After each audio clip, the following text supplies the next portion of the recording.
Douglas Brenner Shocks here in Southern California. I'm authorized Ohlins sales and service for both automotive and motorcycle. I think I'm the only one in the country authorized to do that, and I'm exclusively Ohlins. I don't work on anything else.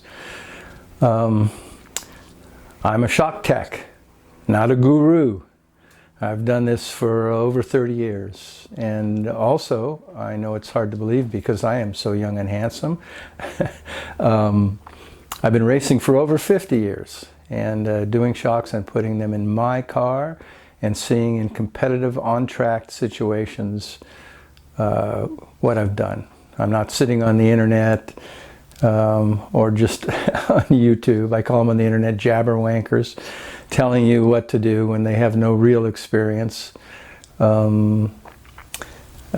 with actual racing or with real competitive drivers. So be careful. I also know I'm not going to be an internet sensation, so I make my money selling and servicing Ohlins products.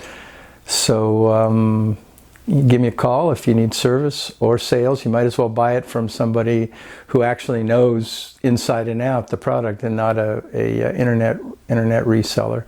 I'm as close as UPS, FedEx, etc. If you need service or bring them over. I'm in Southern California. I'm available 7 days a week to serve your needs. So give me a call if you need something, and I can compete with any price on Ohlins products. Any legitimate price you have, I can do the same or better, and you might as well buy it from somebody who knows the product. So let's see what we have this week. Okay, here we have a TTX 36 ILX. This is for the front of this 68 Alfa GTV. So what I'm going to have to do to this one is I want to shorten the shaft. I want to change the droop on this shock, and then, which means I'll have to take it apart and I'll have to vacuum fill it. So that'll be good. We'll see how to vacuum fill an ILX. So let's get to it. Okay, we've taken out the valves and drained the oil. You've seen that on the video on the for the rear shock here. So I didn't think I needed to show it again. Just so we'll take off the little top here. I have my special tool. There we are. That's done. And then I have another little special tool here. And we'll take off the seal head. The seal head has the bushing and X-ring and little Teflon ring, and also the scraper or wiper, whatever you want to call it. I'm not big on names. All right.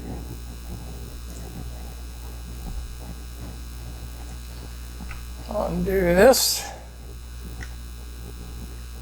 There's a lot of little nice little features that other shocks don't have.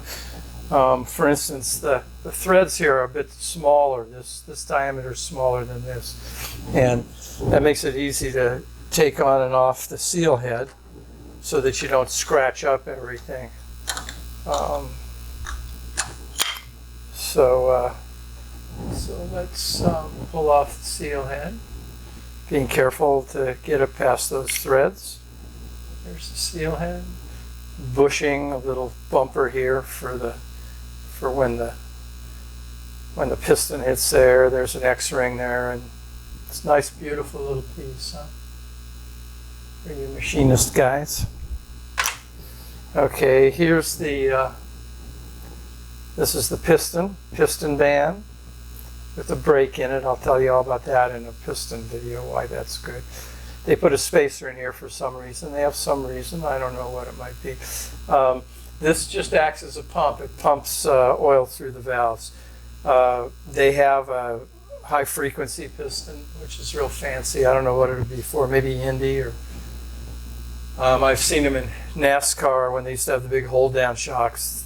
They had the high-frequency pistons to give it a little bit of damping, but I guess at Indy there's probably at 230 miles an hour or something. There's something going on, and they also have blow-off ones with blow-off, but I don't use any of those. And this is efficient. All it needs to do is pump. So anyway, we're going to put 16 millimeters, two of these 8 millimeter spacers on, because I want to shorten it for the droop. I always like to run the longest body and the shortest, and shorten the shaft if I have to, because I like the piston living inside as far as it can go. This is the inside tube. It's twin tube. The oil flows around it. It's chamfered here and flat on the bottom. You always put the chamfer up. We'll put in the piston, put the piston in it, slide it down in. All right, that's all there is to that. Then we'll grease up the seal head. Just a little grease, little Ohlins red. Too much is just enough grease. And being real careful going by the threads. There we are. Okay, so you got to give it a little push. There it is. Okay, it centers that center tube, and then we'll just tighten it up. Sometimes you got to give it a little push to get started on the threads. There, it's going down.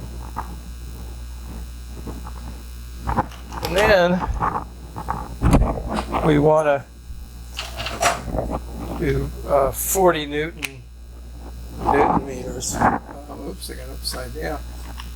For the seal head. And for some reason they say that's when this is 90 degrees. So get this to be about 90. Oops, the wrong way. That's about right. All right, okay. Put this on, put it in, turn it on, always helps. 90 Newton meters. It's getting close. There it is. I mean 40, sorry, 40 Newton meters. That's that. Okay, so that's torqued correctly. Yeah, 90. I'm going to start bending there. And then we can put back on a little ring here.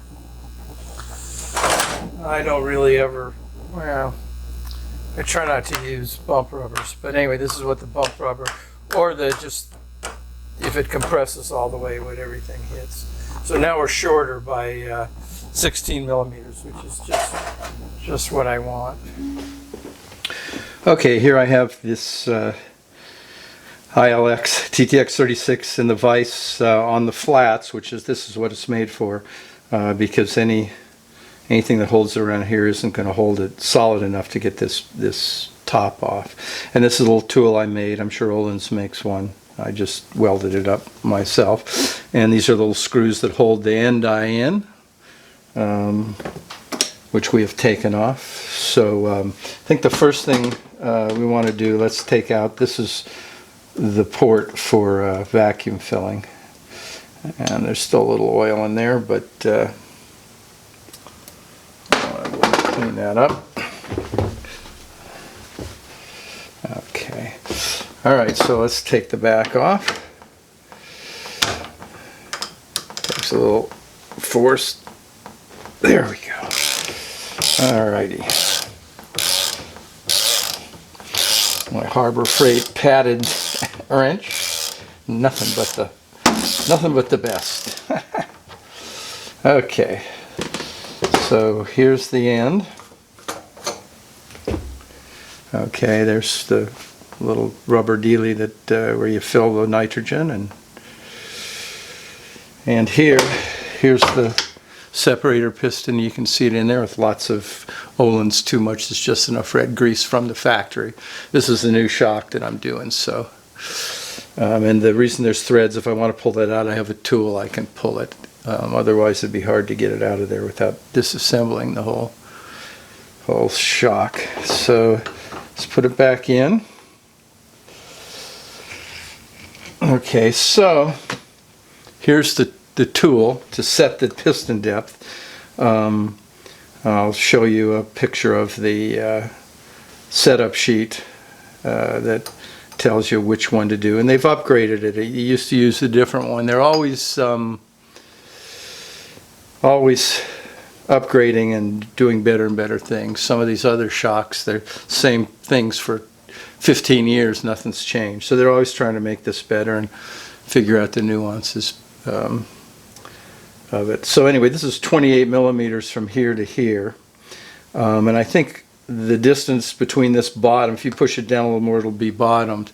And I think the bottom distance is like 7 millimeters. It'll say on the sheet that I'm going to put up on it. So anyway, you pop this in here. And that'll, when we fill it, the piston will come up against there and set it. So now we'll put in the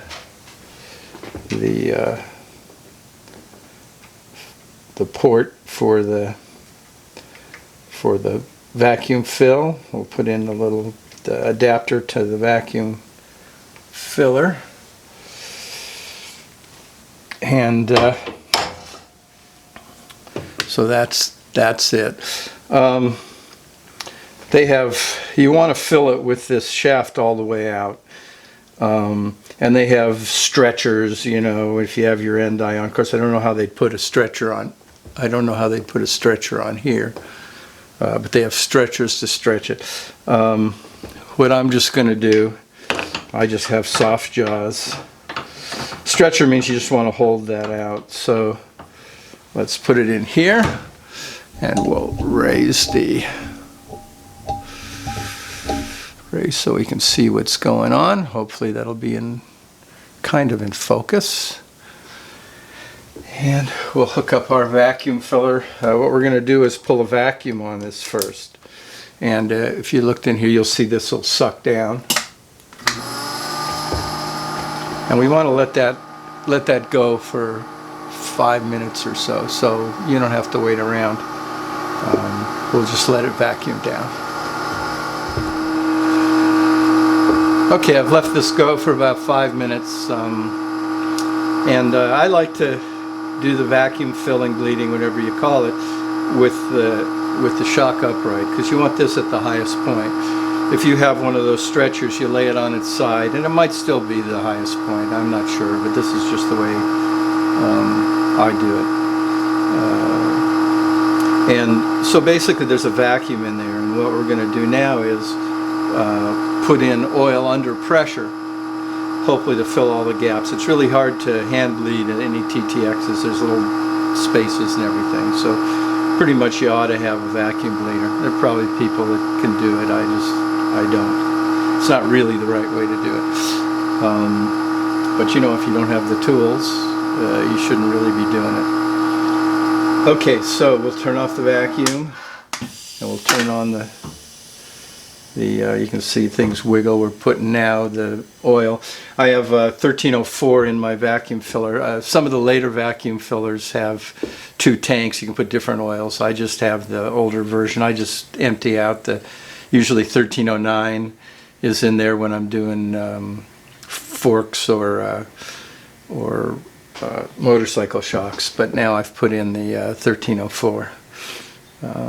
So this will go for 3 or 4 minutes, and I'll get back to you.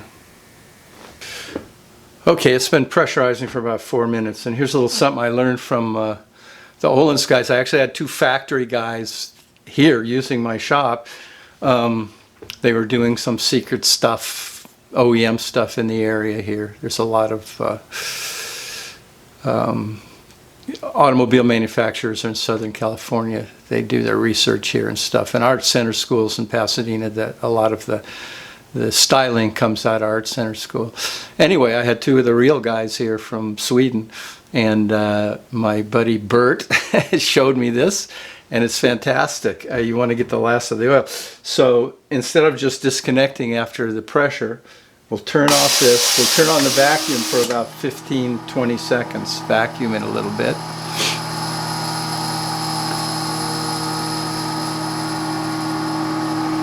Okay, then we'll turn it off, and we'll pressurize again for about 15 or 20 seconds. I'm looking at the separator piston coming up, so as soon as it comes up, it's all right. And that's that. So we'll let the pressure out. I'm going to stop the camera. I'm going to move this down because I can't pull this out when it's in this position. So I'll get back to you in a sec. Okay, we're back. We'll take this off and put the plug in. I checked this out. You know, I did this little routine that Bert showed me, and so I thought I'm just going to see. And I took it apart and I looked for any bubbles in there. None. It it just shows you. You know, you gotta listen to the people who know. And he's at the factory in Sweden doing all kinds of cool stuff. So anyway, we've turned off the pressure. The pressure's relieved. We'll pull this out. And then we'll pop this off. And you want the oil that's in here to kind of overflow into that. You see there's no bubbles there. It's beautiful. And then we'll take and we'll put in our little plug. Now, don't over tighten, but it has to be snug. I get some of these people have done, and it's almost impossible to get these off. Well, that's pretty much it. I'm going to take off the back here and replace. Well, let's do that. That'll be fun. Okay, we'll put it in this position here. We'll pull this off. We'll put a little Ohlins. Too much is just enough grease to make sure we got this greased up pretty good. And pop this in. They're showing it's changed. Again, they upgraded. They used to be a little more, I think, 90 or 100 Newton meters or whatever you call it, newtons. But now they found the best thing is 70 newtons, which is 50 something pounds. So so I have my little torque wrench here, and we'll tighten it down to where it's supposed to be. If I can figure out how to use the torque wrench. I have it set, by the way, already set, so you don't have to sit and watch me do it. Okay, we're getting close here.